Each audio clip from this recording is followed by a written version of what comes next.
Well, hey there, everybody. Today we're going to talk about one of my children's favorite games that I have given them. You know, it's funny. After a while, we stopped. Like, I used to try and give my children games that I thought they would enjoy, but everybody's developed their own tastes and styles and things that they like, and so now it's just better giving them Steam credit rather than, straight up games. But this is one of the last games that I gave them that they unanimously enjoyed, which is Splasher, which comes to us from 2017 from Splash Team. And I don't know if they've made any other games, but yeah, Splash Team, this is the game that they made, that they named themselves after, apparently. And it's a whole thing. So, Splasher, as you can no doubt see by this point, is a precision platformer. And I'm not great at precision platformers. I'm really good at imprecise platformers. Yeah, that's what I'm good at. But no, it's built for speed running, very much like your Celeste or Super Meat Boy type of precision platformers. But yeah, it's still enjoyable for mere mortals like myself, even though, clearly the very skilled players would be able to just blow through this very quickly, and I'm sitting there struggling, dying of the same part again and again. A thing I got an achievement for. So yeah, there you go. So the story behind the game is actually kind of fun, because they do a good job of telling the story without using any words.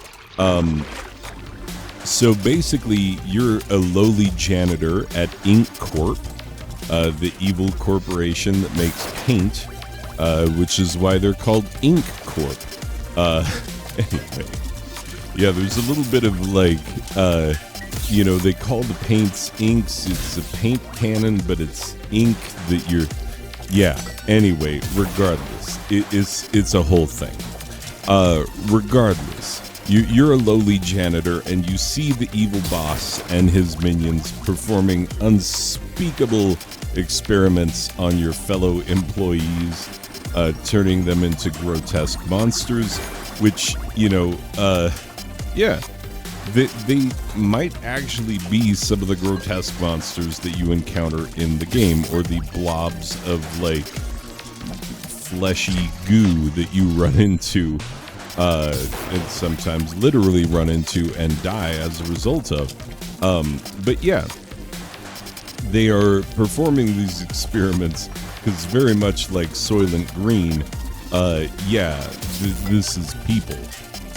So now that you've seen this and you know too much, you have to escape. And the first thing you come across as you are making your escape is a paint cannon, which at first is filled with water. That's as far as I've made it. My children have made it much farther in the game than I have. Eventually, you can fill it with the different types of paint that are available. But at first, it is filled with water. So yeah, there are three things that go into the cannon. First is water, and you have to be careful with the water, because although you can kill bad guys with it, which is awesome, but not all the bad guys. They've got those little charging bowls that, they are not affected by water whatsoever, and so they will charge at you, and you have to jump so that they fall into pits and whatnot, or you shoot things to drop buzzsaws on them and whatnot. Yeah, there's a number of targets and things that you can use to your advantage, to drop weapons, to lower laser grids, and do other such things. Also, there's some interesting bonus levels where, you'll see these little black holes, And in those, it is always one of your fellow employees who is trapped. And that's one of the things you have to do as you are making your way. Now, granted, very much like the strawberries in Celeste, you don't have to collect them in order to make it through the level, and it's much easier if you don't. But, you know, really, you're going to leave your fellow employees hanging. So I tried to save all of them.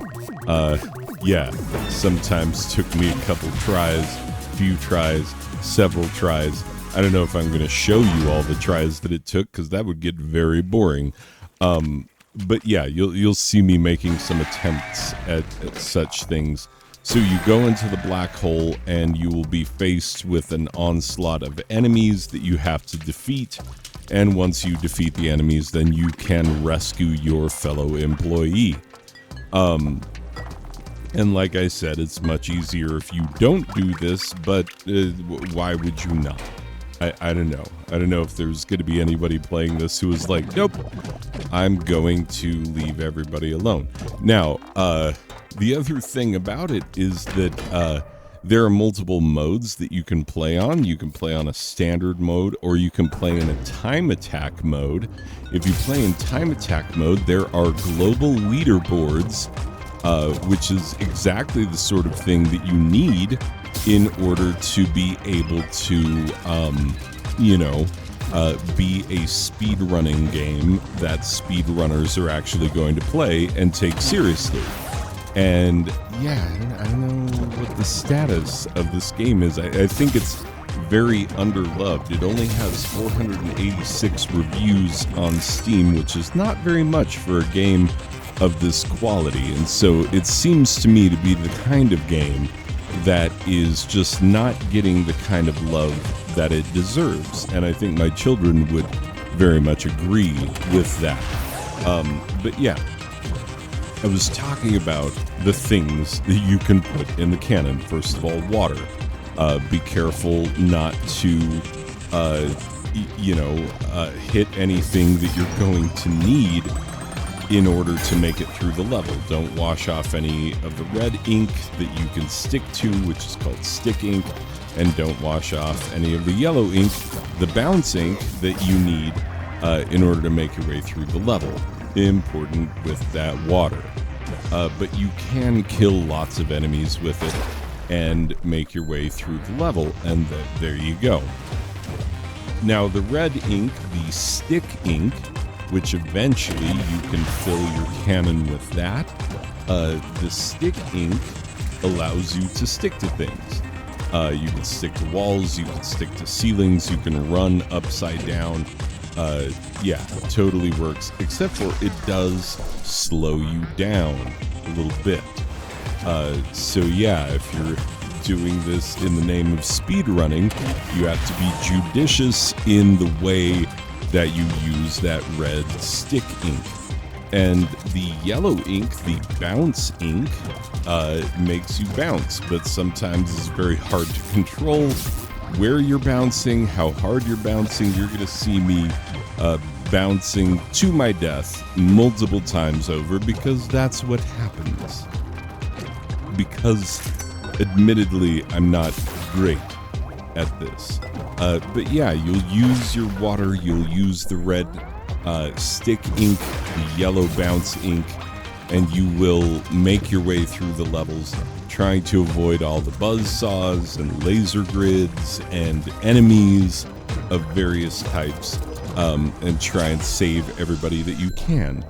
Also, and I don't know what this stuff is, but you are also collecting, it's yellow, but it's not, you're not collecting bounce ink, because you can get that for your gun, but you're collecting this yellow stuff. It'd be great if they made it a different color so that you could tell the difference. But, you're already using, red, yellow, and blue, which are the primary colors of the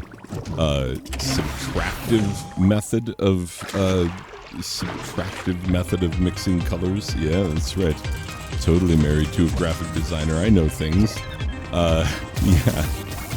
But anyway, regardless, it would be nice if there were another color.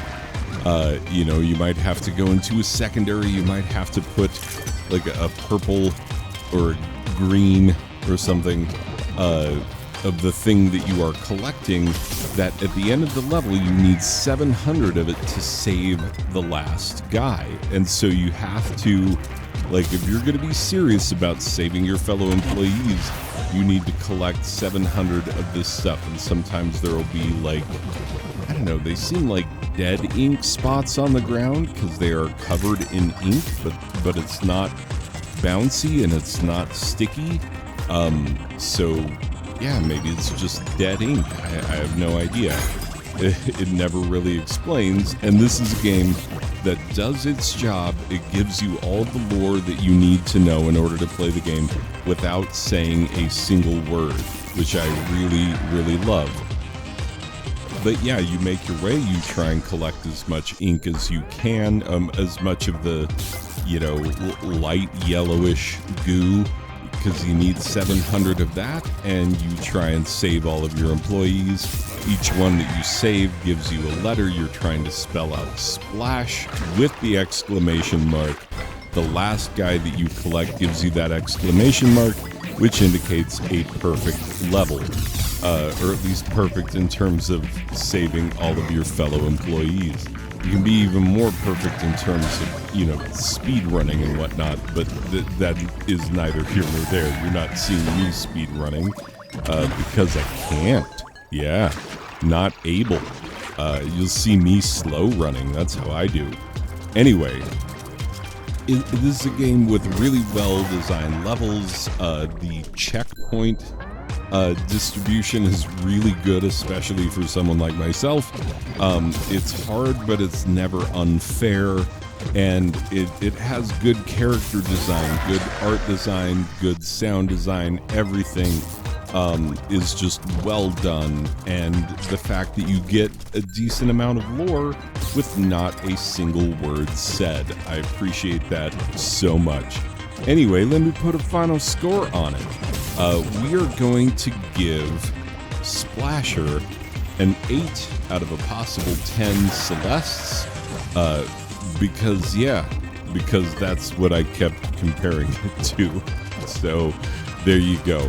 Anyway, Splasher, it really is, my kids really enjoy this game.